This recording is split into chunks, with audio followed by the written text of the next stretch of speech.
Because, listen, every time we talk about Manchester United, it does feel like deja vu, because after an awful performance a week ago against Brentford, which we much discussed at the start of the programme, they're back to winning ways at home. How good a performance was it from United this Really afternoon? good. I'm just pleased to give them a bit of credit for once. You know, it's always, like we said at the beginning of the show today, it's Groundhog Day. You know, keep criticising them for bad performances, but we're only saying what we see, and what we saw today was a very good performance from Manchester United. I don't think he will have to fend off any questions about his system today. The players... So why did it work today? Did Sunderland help them to make it work, or was it just a player performance? I mean, let's give them credit. It just worked. It worked today. They played more direct. That's the difference. Lamans makes his debut. How did he look overall? Fine. He's got a clean sheet. It's another positive for him on his debut. Was he tested much? I mean, 3 shots on target from Sunderland overall. Yeah, but he done everything. He took a few crosses. You know, when they're under a little bit of pressure, he come. He's a big guy. You know, he come and took the crosses. And his distribution was decent, but they never asked him to tippy-tappy around the penalty area and decided to be, you know, little stupid passes in around the area, to make a rod for his own back and put pressure on himself by making a mistake. They asked him to get the ball up the field to Šeško, and that's what they did. Šeško was the man of the match today. You know, he flicked things on, he took defenders under the ball, and the likes of Mason Mount and then Burma was just narrowing up. Like that United shirt we talked about earlier, being in a way already heavy on his shoulders. These last 2 games, for him personally, have been massive, haven't they? I think that Ruben's left him in the team, and that's absolutely what you have to do. Get your confidence up. He should have played him at home to Burnley, a newly promoted side. In that game, I thought he should have blooded him.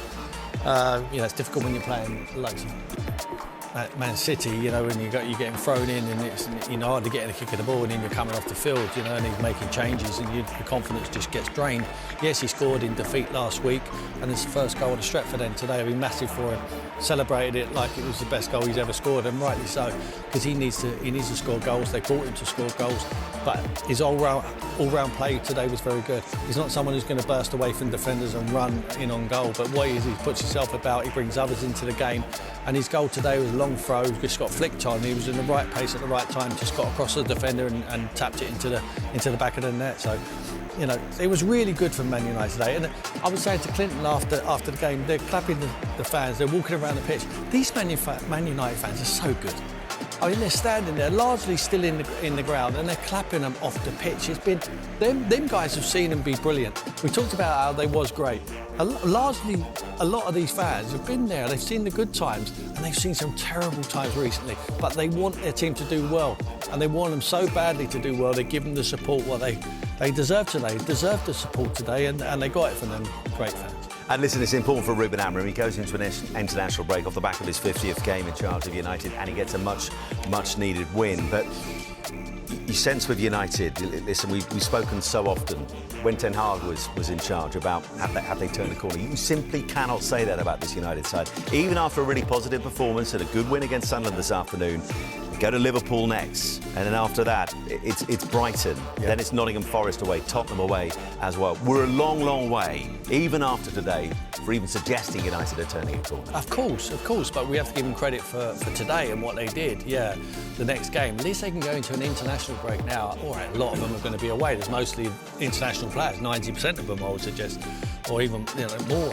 They're all very good players. They'll be away, but they can get a break. The manager can, get some life back into himself, knowing that when we talk about a manager who needs to be able to coach and needs to be able to teach him how he wants them to play, it's quite sophisticated how he wants them to play, but he, more than any other manager, is going to have the time to be able to do that. They're out of the Carabao Cup. They're not got to worry about Europe. He has got the most time on the training pitch out of any manager in the Premier League, and he's got to make advantage of that and take advantage of that. And I think. But are you confident he's got time in the dugout, though? If things go wrong against Liverpool, if they struggle against Brighton and beyond that, you talk about that training time all you like. Has he got the time in the dugout long term? Well, he's had time up to now. I mean, if they haven't sacked him up to now, I mean, surely he's bomb-proof. I mean, it's just, it's incredible how they haven't decided to make a change, and they must trust him. And you have to give him the benefit of the doubt. Today, they performed very, very well.